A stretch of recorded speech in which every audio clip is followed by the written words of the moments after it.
From the makers of Blood Simple and Raising Arizona, a world where nothing is what it seems to be. If the year had had no great films, I'd go along with the Academy's choice, Dances with Wolves. However, there was one neglected near masterpiece, the wacko gangster film Miller's Crossing, written by producer Ethan Coen and directed by his brother Joel Coen. The setting is an unnamed eastern city during Prohibition. The town is run by the aging Irishman Leo, Albert Finney, whose chief advisor is the intelligent, nonviolent Tommy, Gabriel Byrne, the only man he trusts. Leo controls the mayor and the chief of police. However, the Italian Johnny Casper, John Polito, whose chief henchman is the brutal Eddie Dane, J.E. Freeman, is becoming a threat to Leo's supremacy. Casper tells Leo that he wants Bernie Birnbaum killed because Bernie has been selling information about fixed fights to gamblers, cutting into Casper's profits. But Leo refuses to allow this because Bernie is the brother of his tough mistress, Verna, Marcia Gay Harden. Tommy tells Leo to allow the unlikable Bernie's murder because Verna isn't worth his going to war with Casper. Fearing Leo's life is in danger, Tommy confesses to him that he also has been sleeping with Verna. Leo beats him up and kicks him out of his organization. Casper becomes the major power in town, taking control of the mayor and chief of police. Much to Dane's chagrin, he recruits Tommy into his operation. Tommy must prove his loyalty by killing Bernie in the wilderness at Miller's Crossing. He allows the pleading Bernie to live on the condition that he doesn't let anyone know he's still alive. Dane doesn't believe Tommy killed Bernie, so he takes him back to Miller's Crossing to find the body. A body is there, with its face shot in. Bernie murdered Dane's male lover, Mink, but Dane can't recognize the corpse. Bernie tries to blackmail Tommy, saying he'll come out into the open unless Tommy kills Casper. Tommy convinces Casper that Dane and Mink, who he says is still alive, are secretly selling information about fixed fights.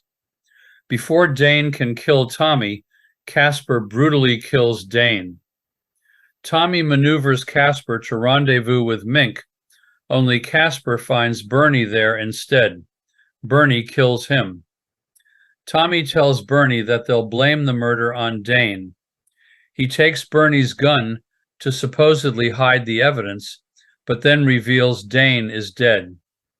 Without reason, he points his gun at Bernie. Bernie again pleads for his life, thinking Tommy hasn't got what it takes to kill anyone. Tommy blasts him between the eyes. Only Tommy and Leo are left alive. Leo will marry Verna. Tommy won't accept Leo's offer to work for him again. As with the Coens' Blood Simple, Raising Arizona, and Barton Fink, Miller's Crossing has a fascinating array of weird characters, visual daring, a convoluted plot, and bizarre humor that is often hidden underneath ferocious violence. Like those other films, it breaks rules in exciting ways. Everything about this film is unorthodox. The characters, the gangsterese, the particular voices and deliveries of the characters, the choreography of violent scenes, awesome, the music, and the camera angles and the placement of characters within the frame. We seem to be in an alternate universe where everything and everyone is off kilter. Other than a Leo Gorcey, who would say things like, "What are you chewing over? The last time we jawed, you gave me the hi-hat. Take your flunky and dangle. And I'll see where the twist flops." Only Tommy talks straight. Other than in early Dashiell Hammett novels, which certainly influenced this picture, where else could our reckless and self-destructive hero be brutally beaten no fewer than 5 times, even Verna slugs him, be kicked in the face twice and knocked down a flight of stairs, and still come away with only a bloody lip. The story of a man who pits 2 families against each other so that all the bad guys on both sides are killed off was filmed before, but only as a Japanese ex-samurai film, Akira Kurosawa's Yojimbo, and an Italian Western, Sergio Leone's A Fistful of Dollars. Like those 2 films, Miller's Crossing is, in addition to being a fascinating gangster film and tale of loyalty and betrayal, a delirious put-on. The Coens get splendid performances from Finney, Byrne, Polito, Turturro, and a number of other players. I don't mean to slight Hardin, but except when she's punching Tommy, this muscular picture works best when the frame is populated by forceful masculine presences. In addition to being in bloody action scenes, they each have wonderful monologues. I love the early scene when Polito's Casper complains to Leo about the diminishing ethics found in the crime arena, saying, "If you can't trust a fix, what can you trust?" After Polito grabs our attention, Finney does him one better, as Leo, who sits at an odd angle, tells Polito in no uncertain terms that he will not allow Bernie to be killed. This is one of Finney's finest screen characterizations.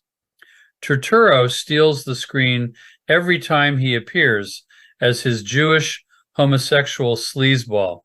He deserved to be the year's best supporting actor. His great moment comes out at Miller's Crossing when he drops to his knees in front of the armed Tommy and cries for his life, repeatedly saying, "I'm praying to you, look in your heart." This scene is one of the film's many highlights, and, like every other great sequence, it is lensed, staged, and acted in a completely original manner. 2 other scenes, in these Violence is Unleashed, will definitely stick in the memory. One is the vicious scene in which the temperamental Casper prevents Dane from strangling Tommy by bashing in Dane's face and shooting him in the back of the head. Meanwhile, a hefty male boxer, who is also in the room, screams in horror. My favorite scene has Finney thwarting a murder attempt by 2 of Casper's goons who enter his second-story bedroom. He calmly puts down his cigar, grabs a gun, dives under his bed, shoots one hood in the foot and then in the head.